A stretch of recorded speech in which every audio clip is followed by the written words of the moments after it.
16, the Marie Antoinette were the king and queen, and they made pretty much all the decisions for the whole country with the help of the nobility. Can you say that? Nobility. And those were the top advisors, the very educated people. They were the very wealthy people. They lived in gorgeous estates and they had all the food and the clothes that they could ever imagine. And they only really hung out with other wealthy people. So they really never had an association with poor people. And so you had this class of people along with the church who did not pay any taxes. And so the class of people, the nobility, and Marie Antoinette and Louis XVI made all the rules. And they would help out the Americans during the American Revolutionary War. Remember the Bunker Hill battle where Louis XVI was deciding if he should give the Americans more help or not? So he then gave them more money and more help. But who earned the money to give to the Americans? It was the very poorest of the French people. The peasants earned the money, then gave it to Louis XVI in the form of taxes, and then Louis XVI gave it to the Americans. So we credit Louis XVI with giving us the money for the American Revolutionary War, but he really got it from people who had very little. And during this time, people in France, peasant people in France, were dying from starvation. There were many people who did not have enough food to survive. And so it was causing great unrest because the nobility didn't ever see this. They just assumed that the peasants would do anything they told them to and that they should do it because that's the way it was. That was the rule of law. And they didn't think about the peasants. They didn't think about the fact that they were starving, literally sometimes to death, and then it was really hard for them.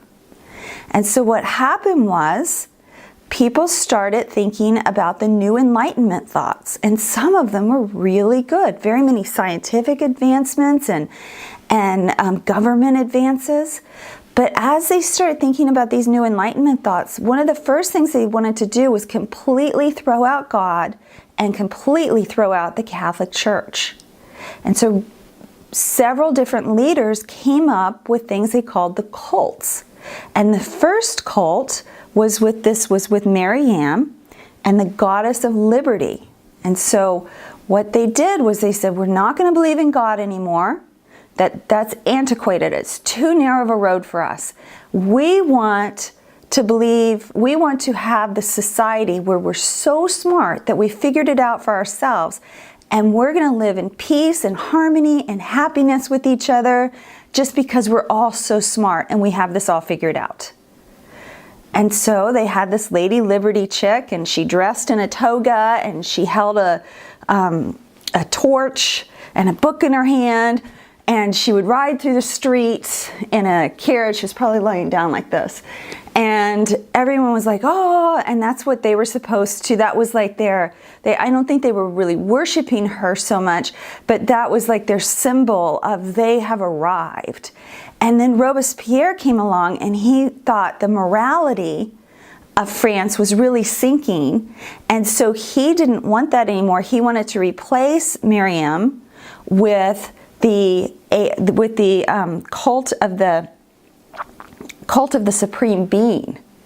And so basically this again was a way of having morality and peace and having fairness and kindness and having all of the attributes of a society that's under God, but without God.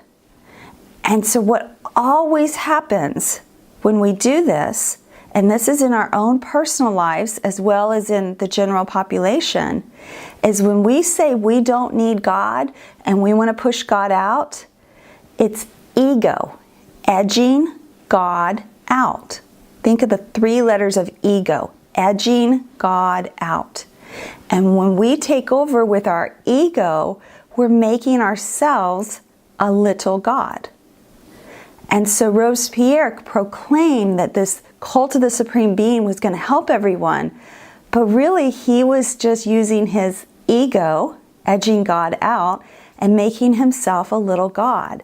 And so I think it's extremely interesting that he dressed one day in gold trousers and a sky blue jacket, and he marched with a crowd of people to the top of a man-made hill, and on that had columns, kind of like Greek columns, and he proclaimed this new religion that he wanted people to follow.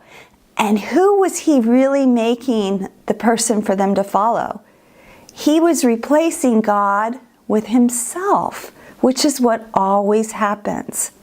And instead of God's will, which is we have the choice to accept him or not to accept him, we have that free choice.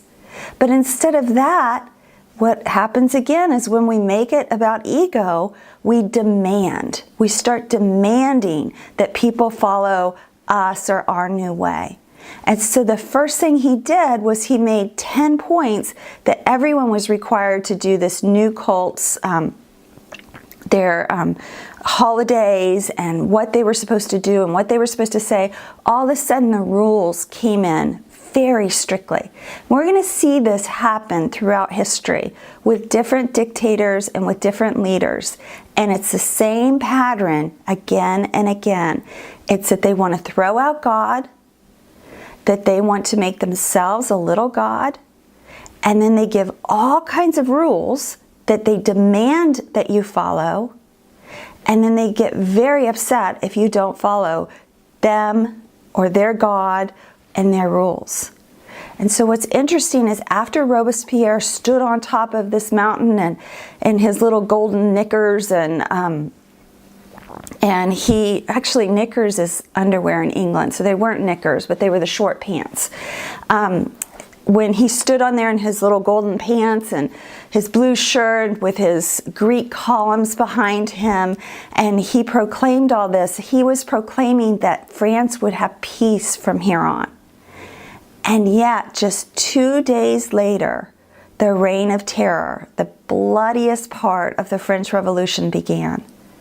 And it's just such an important thing for us to learn this pattern, so that when we see it, we can either do something about it or not get involved in it. And we can always remember that we know the one true God and that he's leading us always, and we don't need these little gods. So that was a long way to say this to you. Very, very long way. Okay, so we're going to go to the French Revolution, and basically, like I said in the very long part before this, you had the monarchy and the nobility and the church with lots and lots of money and plenty of food and plenty of things to wear and plenty of everything that they needed. And then you basically had the peasants with very, very little. And the peasants finally got very angry, and they started rebelling, and they started a revolution. And they started this with the help of the people who had been influenced by the Enlightenment period and who wanted to build a society that was filled with Enlightenment period ideas of fairness and good governance and liberty. And all of those are really good, but they wanted to completely push God out. Now, I want you to think about the French Revolution was very, very bloody, because normal people, like just normal people who you would know, would see someone who they knew had grown up in nobility, and they would turn them in, and that person could easily, by later that afternoon, be beheaded in the city square. And people would actually enjoy watching this. It became like a sport for them. And this is not that long ago that this was happening. It was horrible and tragic. And so compare that to the American Revolutionary War, where you had two armies fighting each other. One was much weaker and should never have won, and the other was much greater, and the weaker one won, but you didn't have any normal citizens being beheaded, or you didn't have people crying out for people to be killed during the American Revolution. You didn't have mobs wanting people, citizens killed or things like that. And can you think of a major difference that happened? Were you thinking about the First Great Awakening, where people turned back to God and into the Bible, and they were relying on God?